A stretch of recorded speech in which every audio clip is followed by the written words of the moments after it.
guys, welcome back to another one. If you are new to the channel, I'm Gulp Tony. I do new car, truck, SUV reviews on YouTube, and today we are in the new 2020 Nissan Rogue Sport, courtesy of Hanover Nissan in Hanover, PA. For more information on their inventory, please feel free to check out the link in the description box below. And so wanted to check this one out today. There are plenty of changes for the 2020 Rogue Sport. Also, while I've reviewed the Rogue itself plenty of times, I've never actually reviewed the Rogue Sport to this date after 500 and some reviews. So that all changes today. As always, let's start with pricing. And so there will be a few different trim levels available for the 2020 Rogue Sport. First one being the S, starting at $23,240. Then you have the SV for $24,750.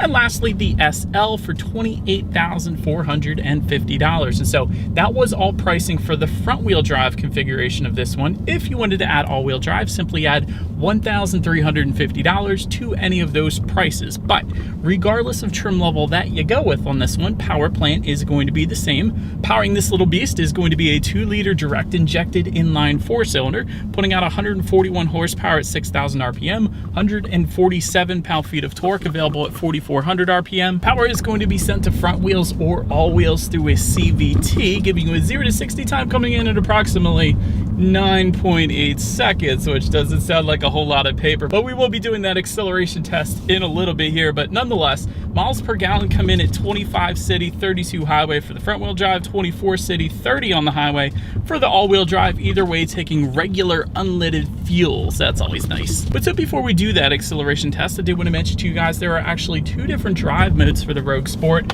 Both of those buttons are going to be located by the driver's side left shin, I guess you could say, but they're going to be Sport and Eco, adjusting things like the throttle response and the steering sensitivity. Steering sensitivity is more so going to be adjusted for the Sport. Let's do that. And actually, it downshifted for me as well, so it is going to hold the RPMs at a much higher level, giving you more power on demand. And throttle response is going to be heavily adjusted with the Eco driving mode as well. So going to give you a little better MPGs there, a little less acceleration ultimately. But so now that we are in that sport driving mode, what do you guys say? Let's just cut right to it, and let's do a quick little acceleration here. Nothing too crazy, but let's see how quickly we can get the new 2020 Nissan Rogue Sport here up the speed. All right, you guys, and so here is our straightaway, kind of a rolling start, but here we go.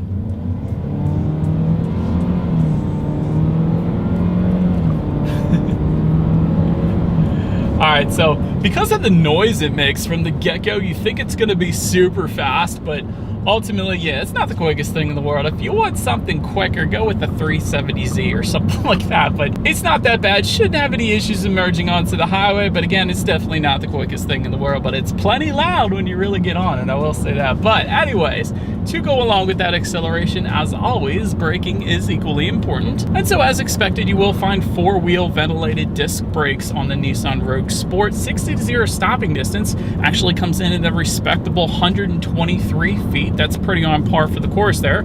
For comparison's sake, Hyundai Kona comes in at 132 feet, Jeep Renegade 133 feet, and the Honda HR-V 114 feet. So that's going to be the best. So it really slots in kind of in the middle there, more so on the better side of things. So absolutely no issues, by the way, with the braking feel itself. Absolutely no brake pedal delay or anything like that. So that's also a good thing. Touching on suspension and handling, independent strut type front suspension, independent multi-link rear suspension, front and rear stabilizer bars. I will say, as far as ride quality goes, you can feel a decent amount of the road, but again, that's pretty much as expected really for this segment altogether. I remember reviewing the Honda HR-V not too long ago, and you could feel a good bit of the road with that as well. So it's pretty similar to the Honda HR-V, I would say, I guess. But as far as steering feel goes in that sport driving mode, I will say it is noticeably heavier, and really, honestly, more heavier of a steering feel than even the bigger brother, I guess, the Nissan Rogue. I would even say that. I just remember the Nissan Rogue being such a loose steering feel, but I feel like the Nissan Rogue Sport, maybe it's because of the Sport name at the end, I don't know, but definitely a heavier weighted steering feel, which is a good thing. It's better feeling of being in control of the SUV, better points you in the direction that you want to go. So I actually do like the steering feel, at least in this sport driving mode that I currently have left it in here. So as far as cabin noise goes, as I'm driving over the smoothest road in Pennsylvania right now, it's perfectly fine right now, absolutely. So no issues issues with exterior wind noise even coming into the cabin. So honestly, road noise is just fine, although I'm going 40 miles per hour on a super smooth road, so I guess that's expected. But anyways, touching on visibility, I can see perfectly fine out the back. And really with this shape, you shouldn't have any issues there. So again, visibility is perfectly fine for me. But that about rounds out the performance segment of this review, guys. Let's now go ahead and take a look at the exterior of this brand new 2020 Nissan Rogue Sport. All right, so here she is, you guys, the new 2020 Nissan Rogue Sport, sporting a new revised design for 2020. See what I did there? More chiseled design, actually, in my opinion. But let's go ahead and start up front. Let me actually start with the new colors for 2020. Nitro Lime Metallic and Monarch Orange Metallic are going to be the two new colors for the Rogue Sport. Of course, you will find a redesigned front grille and hood as well for 2020. Halogen headlights come standard for all trim levels across the board. They do, of course, come with the automatic feature, meaning when it starts to get dark out at night, they do turn on automatically for you there. One less thing you have to worry about. LED headlights are available with the premium package, I guess, for $2,280. That actually adds fog lights down below as well if you were interested. And all trim levels will also get LED daytime running lights, and there's going to be some black accents in the lower portions of the front bumper if you were to go with the S or SV trim levels like you're looking at right now. And then you're going to get some chrome accents in the lower portion of that front bumper if you were to go with the SL trim level. So to make your way to the side of this one, silver roof rails coming with the SV and SL trim levels. But one of the more surprising things on the Rogue Sport, at least in my opinion, is there is actually no rear privacy glass on any of the trim levels. Although it's not like it's expensive to get those rear windows tinted, but kind of surprised they didn't have any rear privacy glass on this one. Chrome window surrounds, though, do come standard as well. When it comes to those side mirrors, they are body colored power adjustable side mirrors. That's the standard configuration.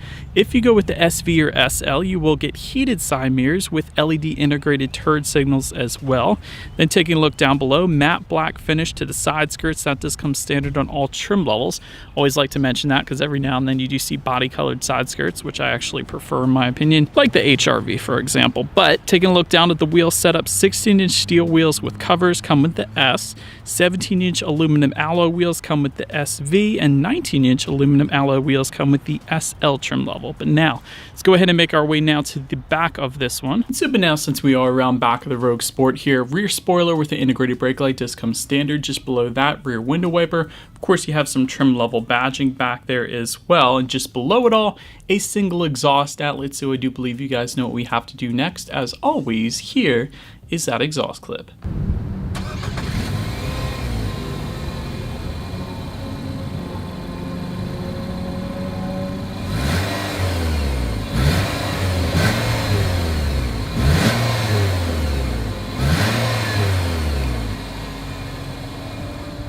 So, but now since we are around back, when it comes to opening that rear lift gate, there is no button on the key fob, although you can unlock it, of course, using the unlock button, but it is a manual lift gate, which you can open by simply just lifting up on the lift gate itself. But once opened up, cargo capacity comes in at 22.9 cubic feet behind that second row.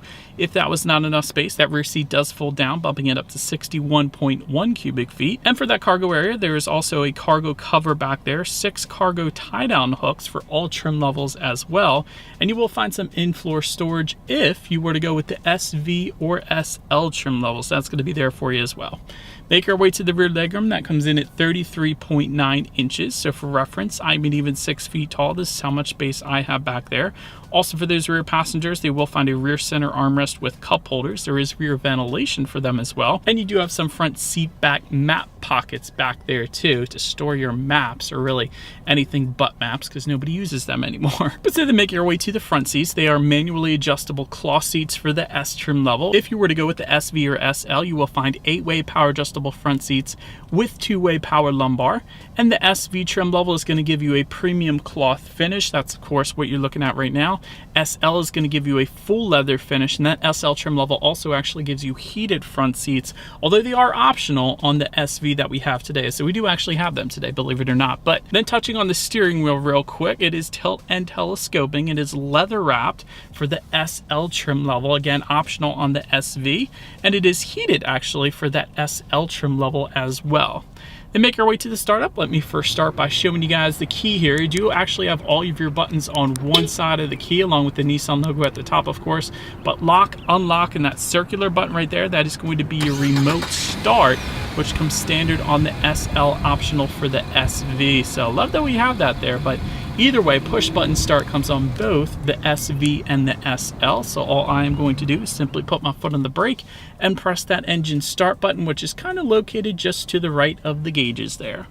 And so, but then once started up, tachometer is all the way to your left, speedometer is to your right, and there is a small digital display front and center, which can be controlled by using the steering wheel mounted controls on the left side of the steering wheel. But tons of different information you could check out up there, including trip A, trip B, average speed. There's a digital speedometer if you wanted it when you need your next oil change, tire pressure, the list goes on to quite a bit, definitely. You can check out within the digital setup up there. Let's take a look at overall interior quality. Power moonroof is going to come with the premium package for the SL. Again, $2,280 for that one. Dual zone climate control with the SV and SL, so both driver and passenger can set their own temperatures there. Overhead sunglass holder is going to come standard for all trim levels across the board. Homelink controls, again, with that same premium package for the SL. And I do actually like the piano black finishes on the Rogue Sport here on the interior, just because there's a little bit of a flake to them. So there's a little bit of a multicolor effect going on, which I kind of like. And that goes from the doors just above the passenger side glove box to around the infotainment screen. So definitely a cool looking gloss black finish there. Just in front of the shifter, you have a little bit of storage there, along with an auxiliary port, USB charging port, and 12-volt power outlet. Behind the shifter, you have dual cup holders and then a little bit of storage in between the heated seat buttons there. And of course, within the center armrest, you have a USB charging port, 12-volt power outlet, good bit of storage, and a couple of pen or pencil holders found on the back side of that center armrest too. So all in all, it's finished pretty much as expected for the Rogue Sport, so no issues for me there. But making our way to the tech display, 7-inch colored touchscreen display does come standard across the board. Bluetooth and audio streaming, Android Auto, Apple CarPlay, all of that standard for all trim levels, which is good because Android Auto, Apple CarPlay, meaning if you hook your smartphone up to the Rogue Sport via USB cable, you then have free navigation displayed up on that tech display, as well as the ability to select your Pandora songs up there, bunch of other compatible apps too. Factory navigation system can be had for the SL trim level, although you don't really need it with Android Auto, Apple CarPlay. You can, of course, check out your radio settings up there as well. When it comes to the sound systems, you will find 4 speakers with the S trim level, 6 speakers with the SV and SL, and then there is an optional sound system that actually comes with the premium package. Once again, a 9-speaker Bose sound system with dual subwoofers if you were to go with that package. So kind of a good bit with that one. But nonetheless, we do have the 6-speaker sound system here today. So what do you guys say? Let's turn on the radio, see what we got playing today, and let's test out the clarity of this one.